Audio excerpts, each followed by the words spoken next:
The massive vessel that appeared in Earth's orbit on a perfectly ordinary Tuesday wasn't particularly threatening in appearance. Unlike the dramatic invading ships of human science fiction, this one resembled a gleaming silver medical caduceus, a fact that would later be appreciated for its irony.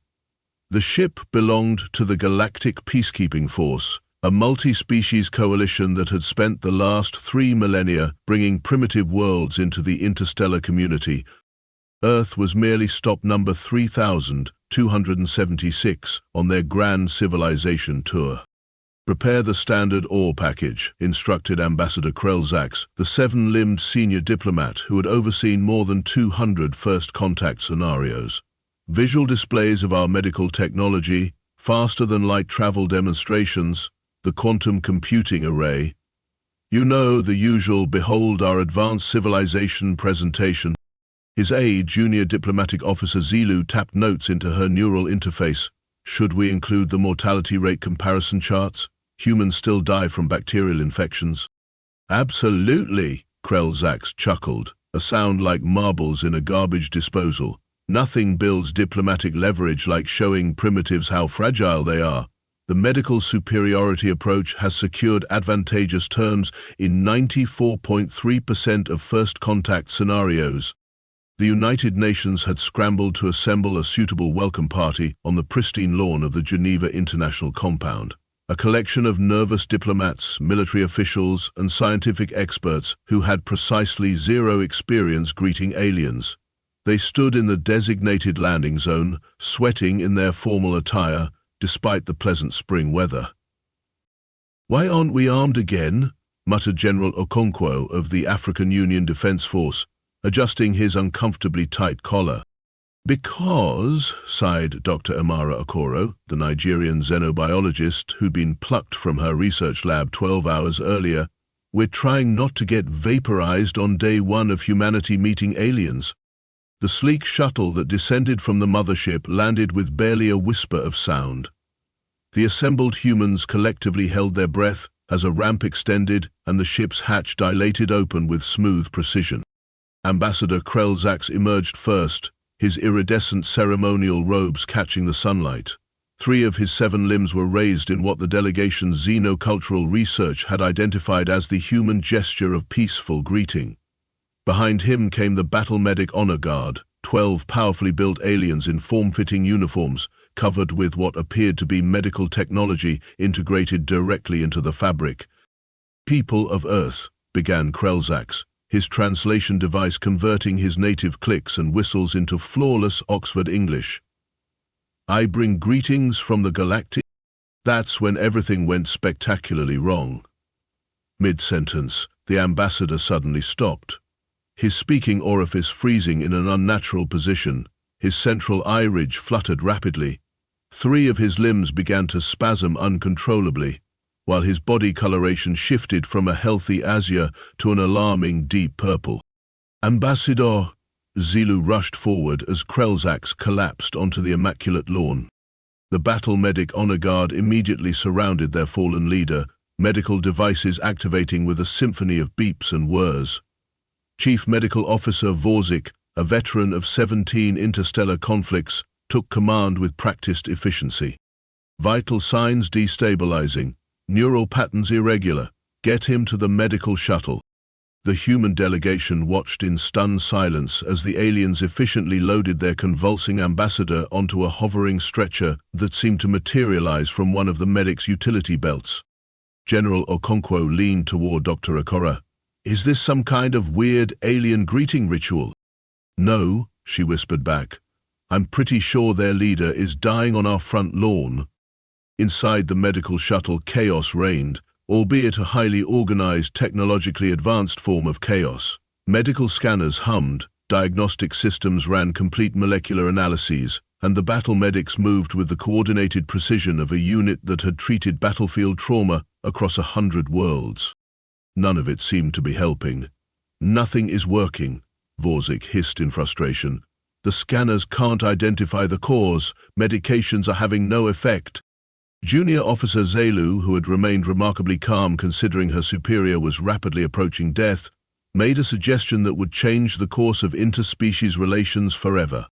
"The humans," she said quietly. "They live here. Their medical professionals might recognize something our systems don't." Vorzik's facial ridges contorted in what translated universally as skepticism. "The primitives who still cut people open with metal tools?"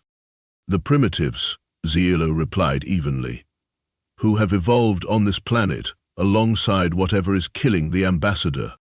After a moment's hesitation that his pride would never allow him to acknowledge, Vorzik nodded sharply. "Make contact, request their medical assistance." And that's how, 17 minutes after humanity's first extraterrestrial contact, a sleek alien shuttle came to be landing on the rooftop helipad of Metro General Hospital in downtown Geneva, carrying a dying alien ambassador and a team of increasingly desperate spacefaring medical professionals. Dr. Mira Kapoor was having what she professionally classified as a day from hell long before the aliens showed up. 3 multi-car pileups, a construction site collapse, and what appeared to be an entire retirement community simultaneously suffering food poisoning had turned Metro General's ER into a carefully orchestrated war zone. She'd been on shift for 16 hours straight and was currently functioning on a dangerous combination of caffeine, stubbornness, and the special kind of clarity that comes from extreme exhaustion. When her pager buzzed with a message she initially assumed was a prank, "Alien medical emergency incoming, helipad 5 minutes," she almost ignored it. Almost. "Ramirez," she called to the charge nurse who was efficiently directing traffic in the main trauma bay, "tell me someone isn't messing with the paging system during this chaos." Nurse Diego Ramirez glanced up from the tablet where he was juggling bed assignments. "Dispatch just called. It's real. Government officials on the line. Something about the aliens having a medical emergency." "The aliens," Dr. Kapoor repeated flatly. "The ones that just arrived today. Unless there are other aliens I don't know about. Yes, those aliens." Dr. Kapoor closed her eyes briefly. "Get Takamoto from infectious disease, Chen from toxicology, and whoever's covering xenobiology for the university, and find me a crash cart that has everything we might possibly need for a species we know absolutely nothing about." "So, magic and prayers?" Ramirez suggested with the dark humor that sustained all emergency medical personnel.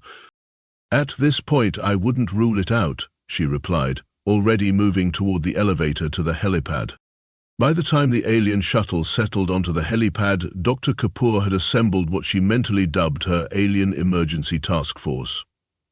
Dr. Ling Chen, a toxicologist with 3 PhDs and a reputation for identifying poisons no one else could recognize, Dr. Hiroto Takimoto, who had helped contain the last 3 major infectious disease outbreaks across Asia, and Dr. Kwame Mensah, a xenobiologist who had published theoretical papers on extraterrestrial biology that were, until today, considered fascinating but speculative fiction by the scientific community. "I've been preparing for this my entire career," Dr. Mensah whispered, eyes wide with excitement as the shuttle door opened, "though I always thought I'd have more than 2 minutes to get ready." "Welcome to emergency medicine," Dr. Kapoor replied dryly, "where preparation meets panic on a tight schedule." The battle medics emerged from the shuttle with military precision, hovering stretcher between them bearing the still convulsing form of Ambassador Krelzax. Chief Medical Officer Vorzik's facial ridges were contracted in what Dr. Mensah would later identify as extreme stress. "Our ambassador is dying," Vorzik announced without preamble. "Our methods have failed. We require your assistance immediately." Dr. Kapoor stepped forward, professional calm overriding the surreal nature of the situation. "I'm Dr. Mira Kapoor, Emergency Medicine. These are my colleagues. We'll need to know everything about the ambassador's physiology, normal vital signs, and what treatments you've already attempted." Vorzik made a gesture that might have been dismissive, though it was hard to interpret alien body language. "Our medical database contains complete information. Your primitive systems won't be compatible, but we can display it for you." "Lovely bedside manner," Dr. Chin murmured. "I see doctors are the same across the galaxy." They moved quickly into the hospital's trauma center, which had been hastily cleared of human patients. The battle medics positioned their equipment around the ambassador while hospital staff stared in undisguised fascination. Junior Officer Zilu tapped her neural interface, projecting a three-dimensional holographic display of the ambassador's physiology. This shows normal functioning. Current state shows severe neural disruption and circulatory compromise. Dr. Mensah leaned into the display with academic interest. Fascinating. Triple-lobed brain structure, dual circulatory systems, respiratory input through skin membranes rather than a centralized system. Academic observations later, Dr. Kapoor cut in. What are his symptoms, when did they start, and what exactly happened before the collapse? Vorjik seemed taken aback by her directness. Symptoms began approximately 22 minutes ago, immediately upon exiting our shuttle. Treatment with neural stabilizers and molecular reconstructors has been ineffective. It was fine on the ship, but collapsed after exposure to Earth's environment, Dr. Takimoto noted. That suggests either an infectious agent or an environmental trigger. Dr. Chin was already pulling on gloves. I need blood samples, or whatever passes for blood in the ambassador's case. You wish to extract bodily fluids? Vorjik sounded horrified. Our non-invasive scanners should be sufficient. Your non-invasive scanners haven't identified the problem yet, Dr. Kapoor pointed out. Sometimes medicine needs to get messy. While the battle medics reluctantly assisted Dr. Chen in obtaining samples, Dr. Kapoor turned to Officer Zelu, who seemed more receptive to human methods. What exactly did the ambassador come into contact with on Earth? Air, grass, any physical contact with humans? Only Earth's atmosphere, Zelu replied. Our research indicated it was compatible with our respiratory requirements. Dr. Kapoor nodded, mind racing through possibilities. Dr. Takemoto, run a complete analysis on the air composition around the landing site. Dr. Mensah, work with their medical database to identify any potential vulnerabilities in the ambassador's respiratory system. As the team dispersed to their tasks, Vorjik stepped closer to Dr. Kapoor. Your approach seems haphazard.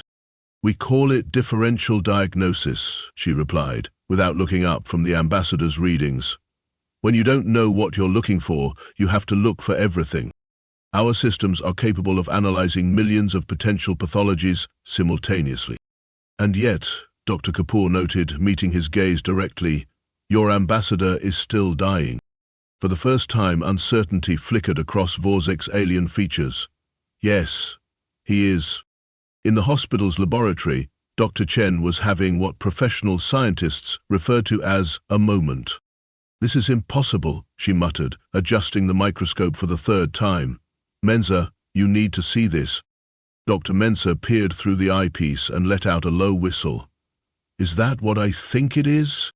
If you think it's the ambassador's cellular structure breaking down due to a biochemical reaction with... She checked her notes. Pollen?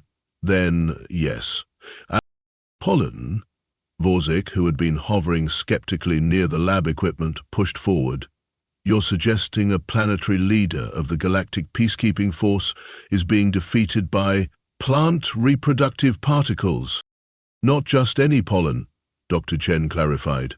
Swiss pine pollen, which happens to be at its seasonal peak right now in Geneva. There are several large specimens on the grounds where you landed. Dr. Mensah was already comparing the molecular structures on a side-by-side display. The proteins in the pollen are triggering a cascading breakdown in the ambassador's neural pathways.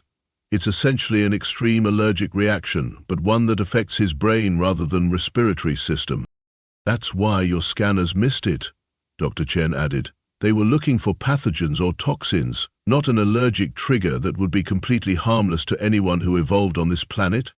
Vorjik's medical interface blinked rapidly as he processed this information. Our database contains no reference to this pollen as a potential hazard. Of course not, Dr. Kapoor said as she entered the lab. You've never been to Earth before. Every planet would have unique biological particulates. Did your advanced team test for compatibility with all of Earth's plant life? The uncomfortable silence answered her question. Right, she continued, so we need an aggressive antihistamine protocol, but modified for the ambassador's neural structure rather than respiratory system. Dr. Takimoto arrived with another set of results. The ambassador's neural tissue samples show the reaction is accelerating. We have maybe 30 minutes before permanent damage occurs. Dr. Kapoor turned to the battle medics. We need to design a treatment immediately. Our antihistamines won't work directly on his system, but the principle should be adaptable. Adapting medications takes weeks of laboratory testing, Verzik protested. It cannot be done in minutes. Watch us, Dr. Kapoor replied, already moving toward the pharmaceutical lab. Dr. Chen, what's the closest human analog to the ambassador's neural chemistry?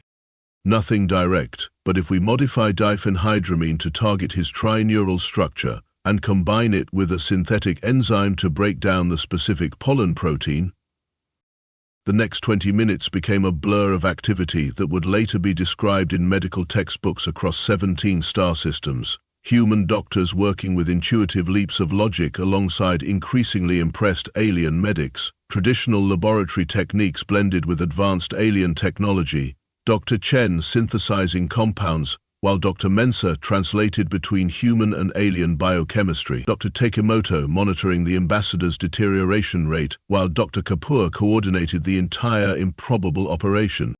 This is completely unorthodox, Verzik muttered, as Dr. Chen handed him a vial of cloudy blue liquid. There have been no clinical trials, no safety protocols.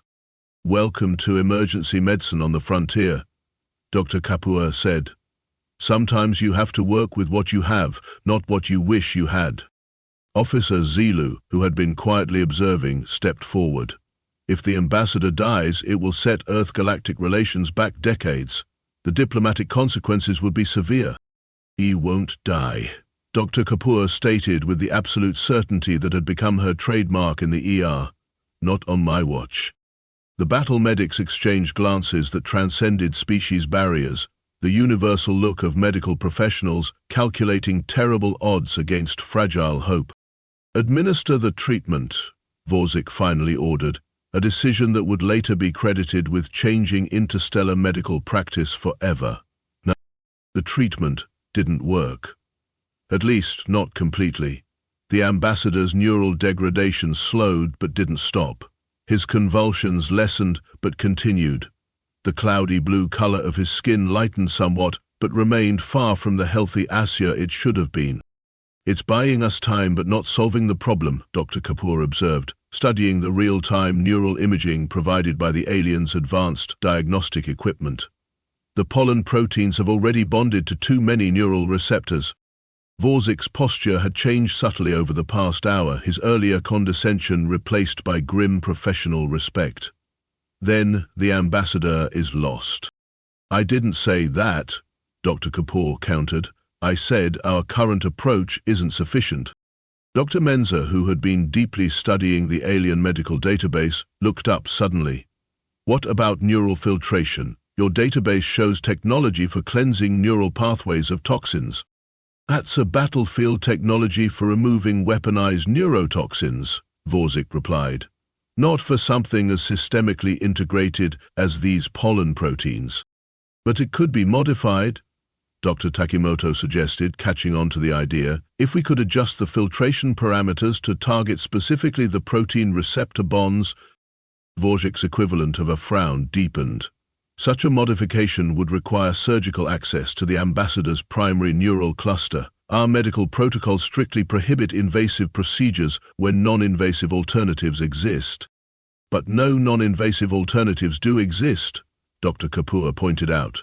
Not ones that will work in time. A heavy silence fell over the trauma bay. The ethical and diplomatic implications hung in the air as clearly as the holographic displays of the ambassador's slowly failing neural readings. It was Officer Zilu who broke the impasse. The diplomatic corps does not fall under military medical protocol, she stated carefully.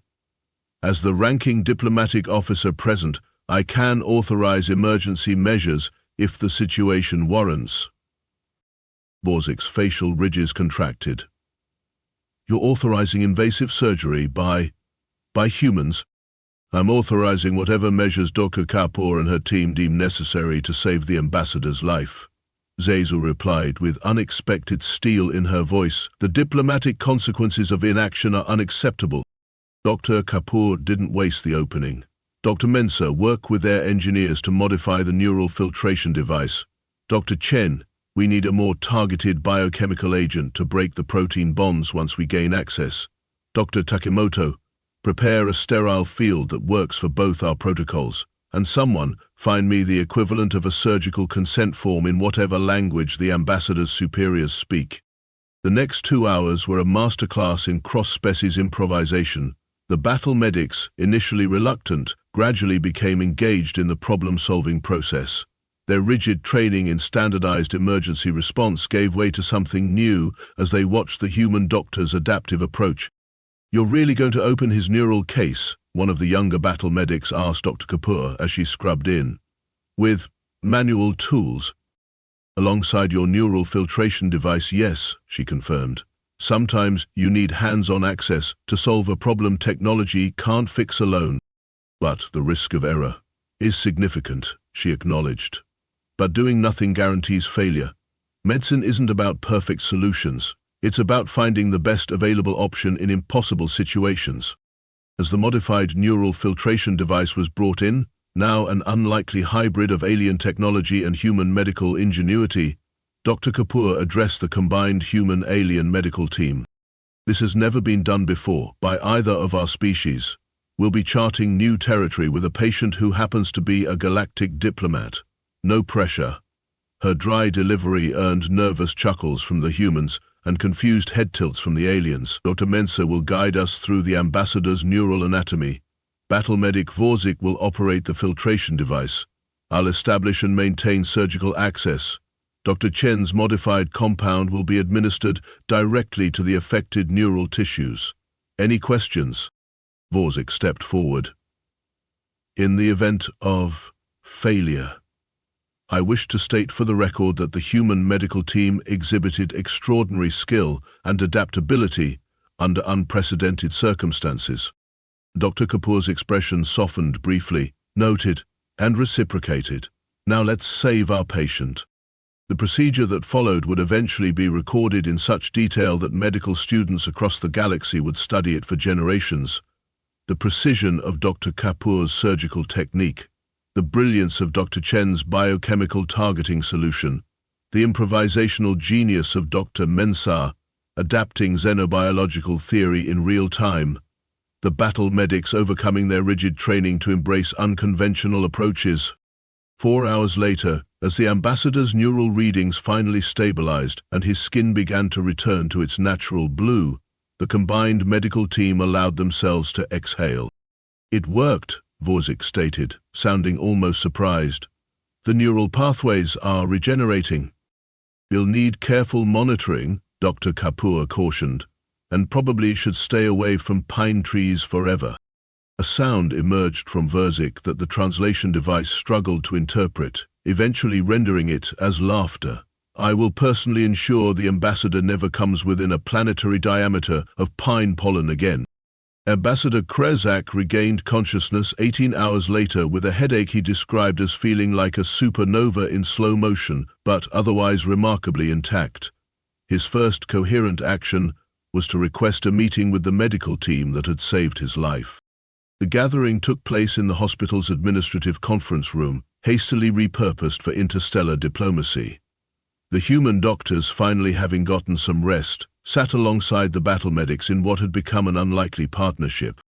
"I am informed," the ambassador began, "that I owe my continued existence to an unprecedented collaboration between your medical staff and mine, and to something called pine trees, which apparently tried to assassinate me." "Just an allergic reaction," Dr. Kapoor clarified. "Nothing personal from the trees. Nevertheless, I find myself in the unprecedented position of having my life saved by a species we classified as medically primitive in our pre-contact briefing." The ambassador's translation device couldn't quite capture the ironic tone, but his body language conveyed it effectively.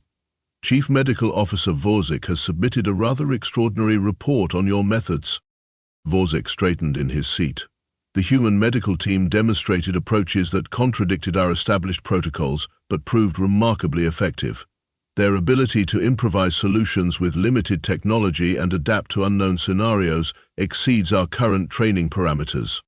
The ambassador's central eye ridge lifted in what might have been surprise. High praise from a battle medic of your standing.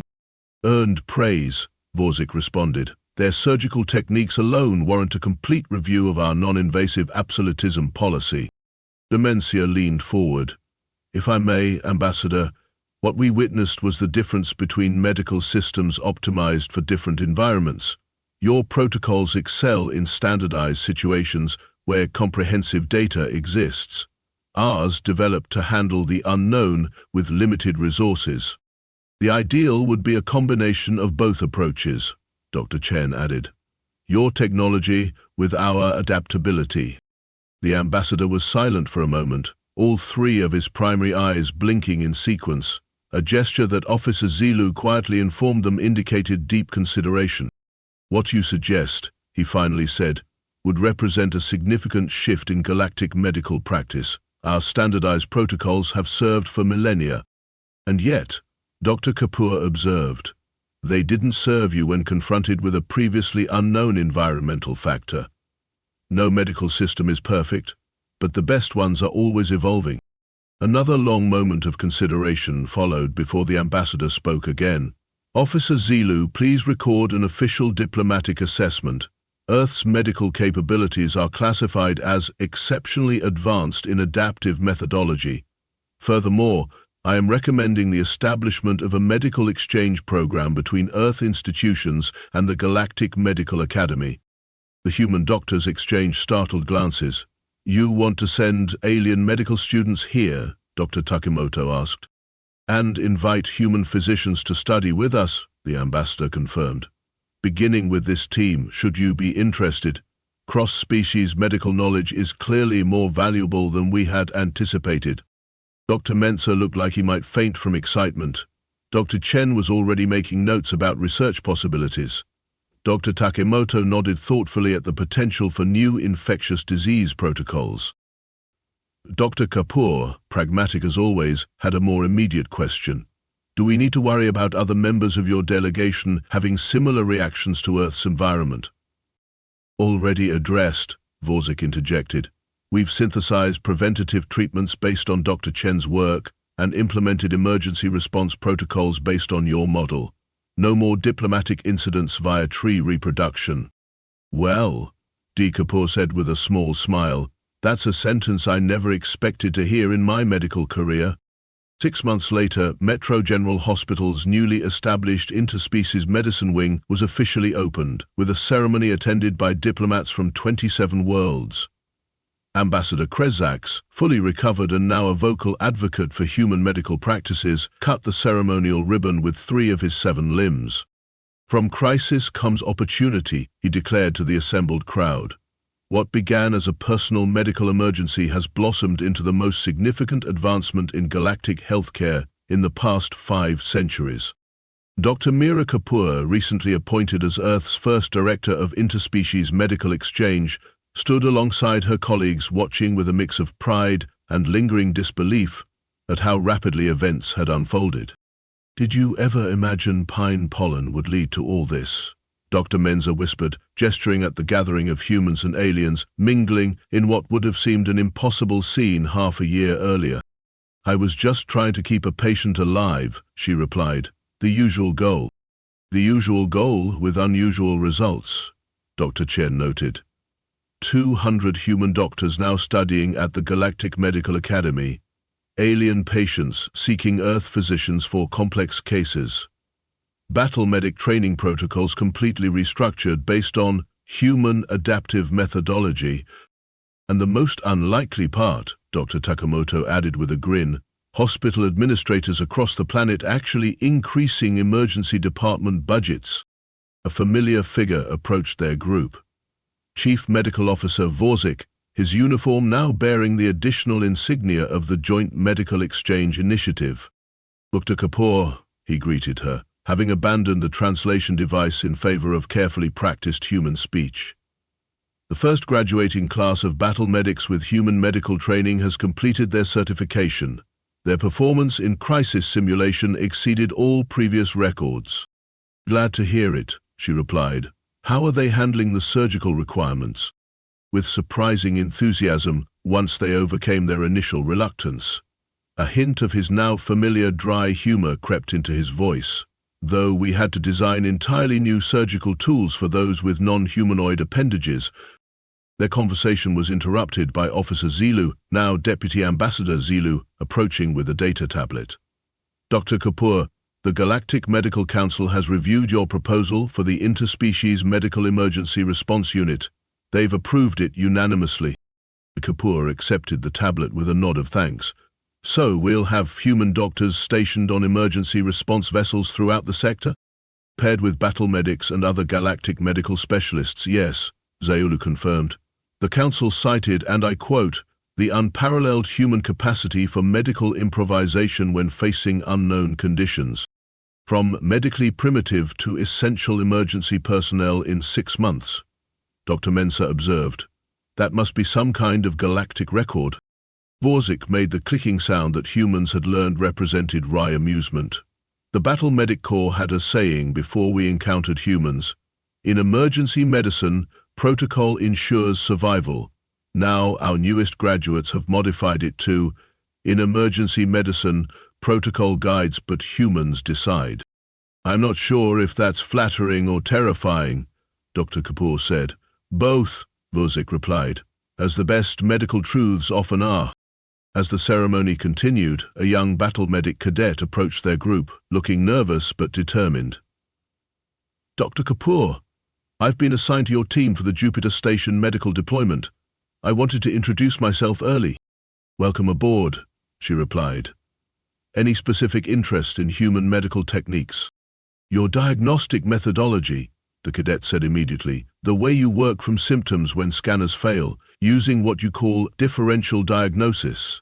It saved my clutch sibling on Proxima Station last month, when our medical systems couldn't identify a radiation variant. Kapoor smiled. Well, that's what we do. When technology falls short, we fall back on the basics, observation, deduction, and, sometimes, educated guesswork. And manual dexterity, Vorzik added. Never underestimate the value of skilled hands in medicine. As more aliens joined their conversation, each with stories of how human medical approaches had revolutionized their own practices, Dr. Chen leaned close to Dr. Kapoor. You realize we've become galactic celebrities, right? The humans who saved an ambassador with improvised surgery and showed the most advanced civilization in 17 sectors that their medical technology had significant blind spots. I still maintain we were just doing our jobs, Dr. Kapoor insisted. Your job, Ambassador Krelzax interjected, having approached quietly, has expanded considerably, Doctor. The Galactic Medical Academy's new Human Methodologies Department requires a director. The Council hopes you might consider the position. Kapoor blinked in surprise. That would mean leaving Earth. With regular returns, of course, but yes, it would mean bringing your expertise directly to the center of galactic medicine. The ambassador's 3 primary eyes focused on her intently. You have already changed how an entire civilization approaches medicine. Imagine what more you could accomplish. Before she could respond, the hospital's emergency alert system activated. Both human doctors and battle medics immediately tensed, years of training creating an instinctive response. Multiple casualty incident incoming, announced the overhead system. Transport accident on the Geneva-Lyon Hyperloop. Human and non-human passengers involved. All available emergency personnel report to trauma receiving. Without hesitation, Dr. Kapoor turned to the mixed group of human and alien medical professionals. Looks like theoretical discussions will have to wait. We have patients who need us.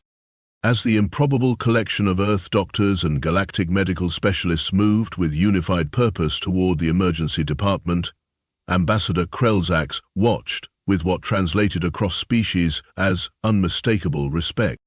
And that, he remarked to his aide, is why humans are revolutionizing galactic medicine. When emergency strikes, they don't philosophize, they act. In the trauma center, human nurses worked alongside battle medics, xenobiologists collaborated with alien physiologists, and Dr. Mira Kapoor directed it all, with the calm efficiency that had become legendary across multiple star systems. The day that pine pollen nearly killed an ambassador had led to something no one could have predicted.